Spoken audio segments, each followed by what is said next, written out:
ಪಕ್ಷದ ಸಂಘಟನೆಯ ದೃಷ್ಟಿಯಿಂದ ನಾನೇನು ಹೇಳಬೇಕಾಗಿತ್ತೋ ಎಲ್ಲವನ್ನೂ ಇವತ್ತು ನಿಮ್ಮ ಮುಂದೆ ಇಟ್ಟಿದ್ದೇನಣ್ಣ. ಇವತ್ತು ರಾಜ್ಯದಲ್ಲಿ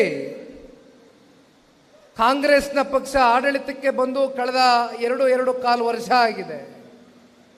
ಆದರೆ ಈ 2 ವರ್ಷದ ಕಾಂಗ್ರೆಸ್ನ ಸಂಪೂರ್ಣ ಬಹುಮತದ ಆಡಳಿತದ ಈ ಸರ್ಕಾರದ ಸಾಧನೆಗಳೇನು ಅಂತಕ್ಕಂಥದ್ದಾದರೆ ಅದು ಸಂಪೂರ್ಣ ಶೂನ್ಯ. ಅಭಿವೃದ್ಧಿ ಅಂತಕ್ಕಂಥದ್ದು ಇವತ್ತು ಸಂಪೂರ್ಣ ಕುಸಿದೋಗಿದೆ.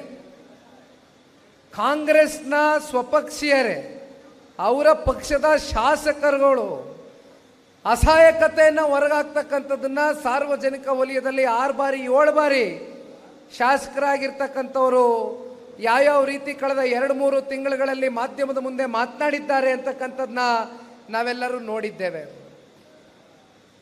ನಿನ್ನೆಯ ದಿನದಿಂದ ಅಧಿವೇಶನ ಈಗಾಗಲೇ ಪ್ರಾರಂಭ ಏನಾಗಿದೆ, ಇದು 8-9 ದಿನಗಳ ಕಾಲ ಬಹಳ ಕಮ್ಮಿ ಸಮಯ ನಡೀತಕ್ಕಂಥ ಒಂದು ಅಧಿವೇಶನ.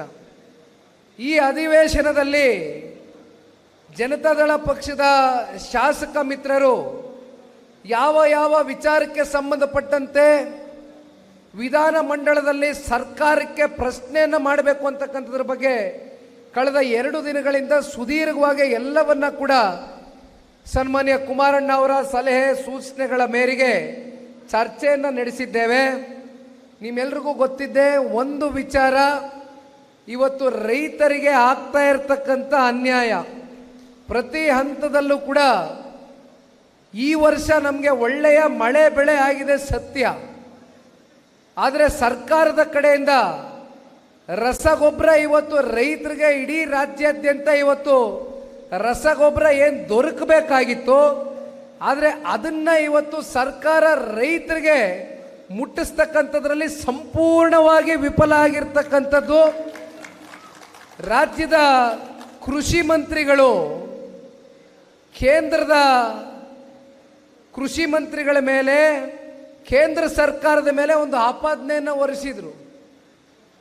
1.5 ಲಕ್ಷ ಮೆಟ್ರಿಕ್ ಟನ್ನಷ್ಟು ರಸಗೊಬ್ಬರ ಇವತ್ತು ರೈತರಿಗೆ ಕೇಂದ್ರ ಸರ್ಕಾರದಿಂದ ದೊರಕಬೇಕಾಗಿತ್ತು, ಆದರೆ ಕೇಂದ್ರ ಸರ್ಕಾರ ಕೊಡ್ಲಿಕ್ಕೆ ಆಗಿಲ್ಲ ಅಂತಕ್ಕಂಥದನ್ನ ಸುಳ್ಳಿನ ಕಂತೆಯನ್ನು ಏನು ಕಟ್ಟಿದ್ರು.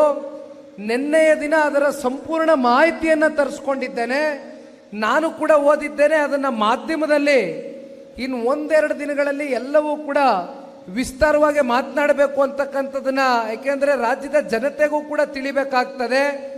ಸುಮ್ಮನೆ ರಾಜ್ಯದ ಮಂತ್ರಿಗಳು ದಿಕ್ತಪ್ಪಿಸ್ತಕ್ಕಂಥ ಕೆಲಸ, ಕೇಂದ್ರ ಸರ್ಕಾರದ ಮೇಲೆ ಆಪಾದನೆ ಮಾಡ್ತಕ್ಕಂಥ ಕೆಲಸವನ್ನು ಏನು ಮಾಡ್ತಾ ಇದ್ದಾರೆ. ಆದರೆ ಕೇಂದ್ರ ಸರ್ಕಾರ ಯಾವ ರೀತಿ ನಾಡಿನ ರೈತರ ಪರವಾಗಿ, ಅದರಲ್ಲೂ ಸನ್ಮಾನ್ಯ ಕುಮಾರಣ್ಣ ಅವರು ಕೇಂದ್ರದಲ್ಲಿ ಸಚಿವರಾದ ಬಳಿಕ 1-2 ಘಟನೆಗಳು ಇವತ್ತು ನಿಮ್ಮ ಮುಂದೆ ಹಂಚ್ಕೊಳ್ಳಿಕ್ಕೆ ಬಯಸ್ತೇನೆ.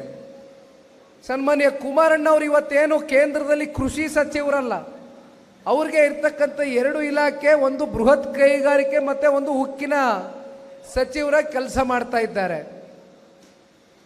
ತಂಬಾಕು ಬೆಳೆಗಾರರು ಪ್ರತಿ ವರ್ಷ ತಂಬಾಕುವನ್ನು ಬೆಳೆದು ಅದನ್ನ ಮಾರಾಟ ಮಾಡ್ತಕ್ಕಂಥದಕ್ಕೆ, ಖರೀದಿ ಮಾಡ್ತಕ್ಕಂಥದಕ್ಕೆ ಕೇಂದ್ರ ಸರ್ಕಾರ ಏನು ಸೂಚನೆ ಕೊಡಬೇಕಾಗ್ತದೆ.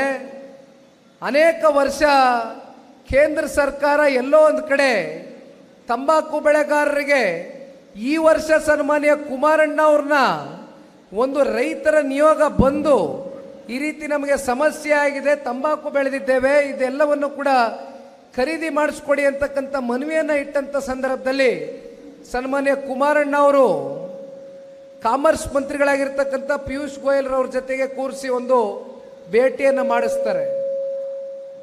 ಆ ರೈತರ ನಿಯೋಗ ಒಂದು ಮಾತನ್ನ ಹೇಳ್ತಾರೆ, ಇಷ್ಟು ವರ್ಷಗಳ ಕಾಲ ನಾವು ನವದೆಹಲಿಗೆ ಬರಲಿಕ್ಕೆ ಪ್ರಯತ್ನವನ್ನು ಮಾಡಿದ್ದೇವೆ, ಆದರೆ ಇಲ್ಲಿವರೆಗೂ ಮಂತ್ರಿಗಳನ್ನ ಭೇಟಿ ಮಾಡ್ತಕ್ಕಂಥದ್ದಿರಲಿ, ಇಲಾಖೆಯ ಅಧಿಕಾರಿಗಳನ್ನ ಒಂದು ಸಣ್ಣ ಅಧಿಕಾರಿನೂ ಕೂಡ ನಾವು ಭೇಟಿ ಆಗ್ತಕ್ಕಂಥದಕ್ಕೆ ನಮ್ಗೆ ಅವಕಾಶ ಸಿಕ್ಕಿರಲಿಲ್ಲ. ಆದರೆ ಸನ್ಮಾನ್ಯ ಕುಮಾರಣ್ಣವರು ಇವತ್ತು ಕೇಂದ್ರದಲ್ಲಿ ಮಂತ್ರಿಯಾಗಿದ್ದಾರೆ. ಆದ್ದರಿಂದ ಇವತ್ತು ರೈತರಿಗೆ ಸಿಕ್ಕಬೇಕಾಗಿರ್ತಕ್ಕಂಥ ಗೌರವ ಎಲ್ಲ ರೀತಿ ಸಿಗ್ತಾ ಇದೆ ಅಂತಕ್ಕಂಥದ್ದು. ತಂಬಾಕು ಬೆಳೆಗಾರರು ಬೆಳೆದಂಥ ಸಂಪೂರ್ಣ ಬೆಲೆಯನ್ನು ಖರೀದಿ ಮಾಡ್ತಕ್ಕಂಥದಕ್ಕೆ ಸನ್ಮಾನ್ಯ ಕುಮಾರಣ್ಣ ಅವರು ಮಂತ್ರಿಗಳಿಗೆ ಮನವಿ ಮಾಡಿ ಅದನ್ನು ಆದೇಶವನ್ನು ಹೊರಡಿಸ್ತಕ್ಕಂಥದಕ್ಕೆ ಸನ್ಮಾನ್ಯ ಕುಮಾರಣ್ಣ ಅವರು ಮುಂದಾಗಿದ್ದಾರೆ. ಅಷ್ಟೇ ಅಲ್ಲ, ಮಾವು ಬೆಳೆಗಾರರು ಸಮಸ್ಯೆಯಲ್ಲಿದ್ದಂಥ ಸಂದರ್ಭದಲ್ಲಿ ಅವ್ರಿಗೂ ಕೂಡ ಇದೇ ರೀತಿ ಸಕಾರಾತ್ಮಕವಾಗಿ ಸನ್ಮಾನ್ಯ ಕುಮಾರಣ್ಣ ಅವರು ಕೇಂದ್ರದಿಂದ ಸ್ಪಂದನೆಯನ್ನು ಕೊಡಿಸಿದ್ದಾರೆ. ಯಾಕೆ ಇದನ್ನೆಲ್ಲ ನಾನು ನಿಮ್ಮ ಮುಂದೆ ಹೇಳ್ತಾ ಇದ್ದೀನಿ ಅಂದರೆ, ಇವತ್ತು ಸನ್ಮಾನ್ಯ ಕುಮಾರಣ್ಣ ಅವರು ಡೆಲ್ಲಿಲಿದ್ದಾರೆ. ಮೊನ್ನೆ ಎಲ್ಲ ನಾವು ಶಾಸಕ ಮಿತ್ರರ ಜೊತೆ ಕೂತು ಮಾತನಾಡಬೇಕಾದ್ರೆ ಅನೇಕ ವಿಚಾರಗಳು, ಲೋಪದೋಷಗಳು, ದುರಾಡಳಿತ, ಭ್ರಷ್ಟಾಚಾರ, ವೈಫಲ್ಯತೆಗಳು, ಹಗರಣಗಳು ಇವೆಲ್ಲವನ್ನ ಕೂಡ ನಾವು ಮುಂದಿಟ್ಕೊಂಡು ಮಾತನಾಡ್ತಕ್ಕಂಥದ್ದು. ಅದಕ್ಕಿಂತ ಮುಂಚಿತವಾಗಿ ನಾವು ಮಾಡಬೇಕಾಗಿರ್ತಕ್ಕಂಥ ಕೆಲಸ, ಕುಮಾರಣ್ಣನ ಕಡೆಯಿಂದ ಬಂದಂಥ ಆದೇಶ, ರೈತರು ಇವತ್ತೇನು ರಸಗೊಬ್ಬರದ ವಿಚಾರವಾಗಿ ಸಂಕಷ್ಟದಲ್ಲಿದ್ದಾರೆ, ಇದ್ರ ಬಗ್ಗೆ ಚರ್ಚೆ ಮಾಡಬೇಕು ಅಂತಕ್ಕಂಥದ್ದನ್ನ ದಯಮಾಡಿ ನಮ್ಮ ಶಾಸಕ ಮಿತ್ರರಿಗೆ ಮಾತನಾಡಬೇಕು ಅಂತಕ್ಕಂಥದ್ದನ್ನ ನಿನ್ನೆಯ ದಿನ ಸನ್ಮಾನ್ಯ ಕುಮಾರಣ್ಣ ಅವರು ಹೇಳ್ತಾರೆ. ಬಹುಶಃ ಇವೆಲ್ಲವನ್ನ ನೀವು ನೋಡಿದಂಥ ಸಂದರ್ಭದಲ್ಲಿ ರೈತರ ಪರವಾಗಿ ಸದಾಕಾಲ ಕರ್ನಾಟಕ ರಾಜ್ಯದಲ್ಲಿ ಯಾವುದಾದ್ರೂ ಪಕ್ಷ ನಿರಂತರವಾಗಿ ರೈತರ ನೋವಿನಲ್ಲಿ, ಸಂಕಷ್ಟದಲ್ಲಿ, ಅತ್ಯಂತ ನೋವಿನ ಪರಿಸ್ಥಿತಿಗಳಲ್ಲಿ, ಸಂದರ್ಭಗಳಲ್ಲಿ ಪ್ರಾಮಾಣಿಕವಾಗಿ ರೈತರ ಪರವಾಗಿ ಧ್ವನಿಯಾಗಿ ಕೆಲಸ ಮಾಡಿರ್ತಕ್ಕಂಥ ಪಕ್ಷ ಕರ್ನಾಟಕ ರಾಜ್ಯದಲ್ಲಿ ಯಾರಿದ್ರೆ ಅದು ನೀವು ಬೆಳೆಸಿರ್ತಕ್ಕಂಥ ಪ್ರಾದೇಶಿಕ ನೆಲೆಗಟ್ಟನ್ನು ಹೊಂದಿರತಕ್ಕಂಥ ರೈತರ ಪಕ್ಷ, ಜನತಾದಳ ಪಕ್ಷ ಅಂತಕ್ಕಂಥದ್ದನ್ನ ಈ ಸಂದರ್ಭದಲ್ಲಿ ನಾವು ಹೇಳಬೇಕಾಗ್ತದೆ. ಇನ್ನೂ ಸಾಕಷ್ಟು ವಿಚಾರಗಳ ಬಗ್ಗೆ ಮಾತನಾಡ್ತಕ್ಕಂಥ ಮುಂದಿನ ದಿನಗಳಲ್ಲಿ ರಾಜಕಾರಣದ ವೇದಿಕೆಗಳು ಸಜ್ಜಾಗ್ತದೆ. ಆದರೆ ಇವತ್ತು ನಾವು ಬಂದಿರತಕ್ಕಂಥ ಎಲ್ಲ ವಿಚಾರದ ಬಗ್ಗೆನೂ ಕೂಡ ನಿಮ್ಮ ಮುಂದೆ ಸಂಪೂರ್ಣವಾಗಿ ಮನದಾಳದ ಮಾತುಗಳ ಆಡುವ ಮೂಲಕ ನಿಮ್ಮ ಮುಂದೆ ಬಿಚ್ಚಿಟ್ಟಿದ್ದೇವಣ್ಣ.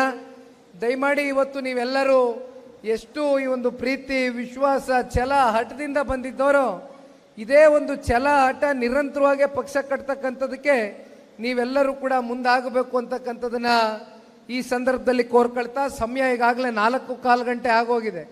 ಮತ್ತೆ ಚರ್ಚ್ಗೆ ಹೋಗಿ, ಮಠಕ್ಕೆ ಹೋಗಿ, ಇನ್ನೊಂದು ದೇವಸ್ಥಾನಕ್ಕೆ ಹೋಗಬೇಕಾಗಿದೆ.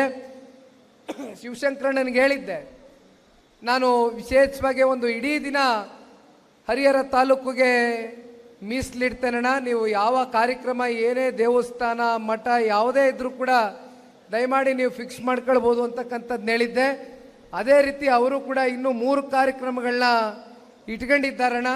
ಹಾಗಾಗಿ ಇವತ್ತಿನ ಈ ಕಾರ್ಯಕ್ರಮದಲ್ಲಿ ಬಂದಿರತಕ್ಕಂಥ ಎಲ್ಲ ನನ್ನ ಆತ್ಮೀಯ JDSನ ಕಾರ್ಯಕರ್ತರು, ಮುಖಂಡರುಗಳು, ಎಲ್ಲ ಶಿವಶಂಕರಣ್ಣ ಅವರ ಅಭಿಮಾನಿಗಳು, ಸನ್ಮಾನ್ಯ ಕುಮಾರಣ್ಣ ಅವರು, ದೇವೇಗೌಡರು ಸಾಹೇಬರ ಅಭಿಮಾನಿಗಳು ಅಪಾರ ಸಂಖ್ಯೆಯಲ್ಲಿ ಇವತ್ತು ಬಂದು ಈ ಕಾರ್ಯಕ್ರಮವನ್ನು ಯಶಸ್ವಿಗೊಳಿಸಿದ್ದೀರಿ.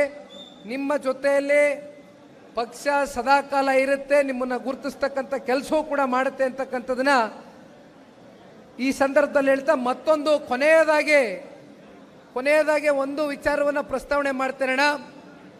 ಇವತ್ತಿನ ಈ ಕಾರ್ಯಕ್ರಮದಲ್ಲಿ ರಾಮು ಅಂತಕ್ಕಂಥವರು ಬಹುಶಃ 8-9 ವರ್ಷದಿಂದ ನನಗೆ ಒಂದು ಉಡುಗೊರೆಯನ್ನು ಕೊಡಬೇಕು, ನಾನು ಜಿಲ್ಲೆಗೆ, ತಾಲೂಕಿಗೆ ಬಂದಂಥ ಸಂದರ್ಭದಲ್ಲಿ ಅಂತಕ್ಕಂಥದ್ದು ಒಂದು ವಿಶೇಷ ರೀತಿಯಲ್ಲಿ ಅವರ ಅಭಿಮಾನವನ್ನು ಇವತ್ತೇನು ತೋರಿಸಿದ್ದಾರೆ. ಅದರಲ್ಲೂ ನನ್ನ ವೃತ್ತಿ ಜೀವನ ಚಲನಚಿತ್ರ ನಟನಾಗಿ ನಾನು ಪದಾರ್ಪಣೆಯನ್ನು ಮಾಡಿ ಹಲವಾರು ಚಿತ್ರಗಳಲ್ಲಿ ಏನು ನಟಿಸಿದ್ದೇನೆ, ನನ್ನ ಅಭಿಮನ್ಯು ಪಾತ್ರವನ್ನು ಮೆಚ್ಚುವ ಮೂಲಕ ಇವತ್ತು ಒಂದು ಪ್ರೀತಿ, ಗೌರವಪೂರ್ವಕವಾದಂಥ ಒಂದು ಉಡುಗೊರೆಯನ್ನು ಕೊಟ್ಟಿರ್ತಕ್ಕಂಥ ರಾಮಣ್ಣ ಅವರಿಗೆ ನನ್ನ ಹೃದಯ ತುಂಬಿದ ಧನ್ಯವಾದಗಳು, ಅಭಿನಂದನೆಗಳನ್ನ ಸಲ್ಲಿಸಲಿಕ್ಕೆ ಬಯಸ್ತೇನಣ್ಣ. ಜೈ ಹಿಂದ್, ಜೈ ಕರ್ನಾಟಕ, ಮತ್ತೆ ಜೈ JDS. ಸ್ವಾದಿಷ್ಟತೆಯ ಸ್ವಾದ, ತಾಜಾತನದ ಆಹ್ಲಾದ, ಉತ್ತಮ ಆರೋಗ್ಯ ಮತ್ತು ಹೆಚ್ಚಿನ ರೋಗ ನಿರೋಧಕ ಶಕ್ತಿಯ ವೃದ್ಧಿಗೆ ಈಗ ನಿಮಗೆ ಸಿಗುತ್ತಿದೆ ಉತ್ತಮ ಗುಣಮಟ್ಟದ ಪೌಷ್ಟಿಕಾಂಶ Shri Vaidik millet health mix. ಇದು ಸಿರಿಧಾನ್ಯಗಳ ಸಂಪತ್ತು.